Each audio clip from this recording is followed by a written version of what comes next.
તો ગાઈસ આપણે હવે કેશરભાઈ ની હાથની મેગી ખાવા જઈ રહ્યા છે બનશે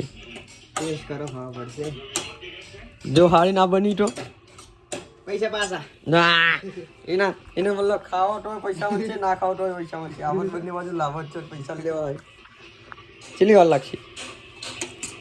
તારી મેગી 10 મિનિટ બધા કે મેગી 2 મિનિટમાં બની જાય આ બધું ખોટું રહ્યું 10 મિનિટ લાગશે 10 મિનિટમાં મેગી બની જશે બેવું જેઠાલાલ ચાલુ જેઠાલાલ જવાનું ખાટા ખાટા લે જોઠા જોઠા નહીં ખાટા ખાટા જેઠાલાલ હા તો જ ખાટા ખાટા જોવાનું જેઠાલાલ ચમ બોલો ભાઈ બની જાય મને કેવું તાલા કે આરામ કર લો બોલી આપણે બરો ઘડી ઘડી મેગી ખાઈ